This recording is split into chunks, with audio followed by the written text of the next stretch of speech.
ఈ రోజు కథలో ఏం జరిగింది అనేది నేను సింపుల్ గా షార్ట్ కట్ లో చెప్తాను. ఇలాంటి డైలీ అప్డేట్స్ కోసం అయితే సబ్స్క్రైబ్ చేసుకోండి. బాలు అయితే ట్రిప్ కి వెళ్తారు కదా. సో కపుల్ వస్తారు. వాళ్ళు 25వ పెళ్లి రోజు జరుపుకుంటూ ఉంటారు. వాళ్ళు మలేషియా నుంచి వస్తారు. అయితే వాళ్ళు చాలా ఫ్రెండ్లీగా మాట్లాడుతూ ఉంటారు బాలుతో. బాలు కూడా చాలా బాగా మాట్లాడతాడు. అలాగే మంచి గుడికి తీసుకెళ్ళమని, వాళ్ళ పెళ్లి రోజు అని పూజ చేయించుకోవాలని వాళ్ళు చెప్తారు.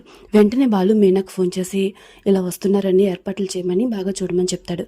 ఇక మీనా ఏమో ఆ ఏర్పాట్లో ఉంటుంది. ఇందులో మీనా తమ్ముడు కూడా పూల షాప్ దగ్గరికి వస్తాడు. వాళ్ళ అమ్మలో వాళ్ళ అక్కతో మాట్లాడుతూ ఉంటాడు. ఇందులో అక్కడికి గుణ కూడా వస్తాడు. వీళ్ళైతే కంగారు పడతారు, ఎక్కడ గుణ మళ్ళీ తన కోసం వచ్చాడు అని చెప్పేసి. గుణ మాత్రం డైరెక్ట్ గా లోపలికి వెళ్ళిపోతాడు. సీసీ కెమెరా ఫుటేజ్ కోసం ఆ గుళ్ళో అడుగుతారు.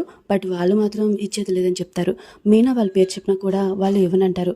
వాళ్ళు కూడా అడిగారు కానీ ఇవ్వడం కుదరలేదు, నీకు కూడా ఇవ్వం అని చెప్పగానే గుణ అక్కడి నుంచి వెళ్ళిపోతారు. మీనా అన్ని ఏర్పాట్లు చేసి బయటకు వస్తుంది.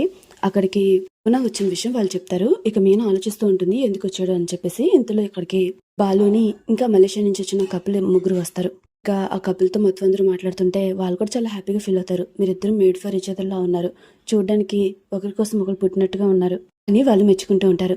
ఇక గుడి లోపలికి వెళ్ళి వాళ్ళు కూడా పూజ చేసుకుంటూ ఉంటారు. వాళ్ళిద్దరిని కూడా భోజనానికి ఇంటికి రమ్మంటాడు బాలు. వాళ్ళు కూడా సరే వస్తామంటారు. మీనా ఏమో వాళ్ళ అత్తగారి గురించి ఆలోచిస్తుంది. వీళ్ళు మలేషియా నుంచి వచ్చారని చెప్తే నెత్తి మీద పెట్టుకుంటుందిలే అని బాలు అంటాడు. అలాగే గుణ వచ్చినట్టు కూడా చెప్తుంది. గుణ వచ్చి సీసీ కెమెరా ఫుటేజ్ గురించి అడిగినట్టు గుళ్ళో వాళ్ళు మీనాకు చెప్తారనమాట. సో మీనా ఏమో ఈ విషయం బాలుకి చెప్తుంది. బాలు ఏమో దీని గురించి తర్వాత ఆలోచిద్దాం, ముందు వాళ్ళ సంగతి చూద్దాం అంటాడు.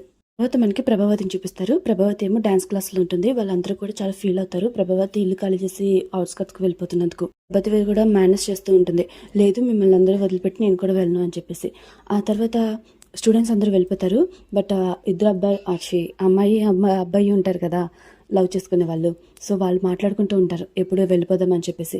సో ఆ అబ్బాయి ఏమో కంగారు పడుకు నాకు జాబ్ వచ్చేలా ఉంది, తర్వాత ఇద్దరం వెళ్ళిపోదాం అంటాడు. అయితే ఆలోచిస్తూ ఉంటుంది ఇంట్లో తనకి విలువ లేదు అని చెప్పేసి. ఇక తన ఫ్రెండ్ ఉంటుంది కదా, సో కోడల్ని బాగా చూసుకోవాలని, ప్రేమతో చూసుకుంటేనే ఎప్పటికీ గౌరవం ఉంటుంది తప్ప భయపెట్టి కాదు. రోహిణి నువ్వు బాగా చూసుకో, ఎప్పటికీ నా ఆస్తి వాళ్ళకి కదా వచ్చేది, అది మంచిది, మజ్జిగ చేసుకో అని చెప్పి తన ఫ్రెండ్ అంటుంది. నేను అదే చేస్తున్నానని ప్రభావతి అంటుంది. ఇంట్లోనేమో మీనా శృతి ఇద్దరు మాట్లాడుకుంటూ ఉంటారు కూరగాయలకు వస్తూ. ప్రభావతి వస్తుంది, ఏంటిదంతా అని అడుగుతూ ఉంటుంది. ఇక్కడితో అయితే ఈ రోజు కథ కంప్లీట్ అవుతుంది. సో నెక్స్ట్ ఎపిసోడ్స్ కోసం తప్పకుండా సబ్స్క్రైబ్ చేసుకోండి.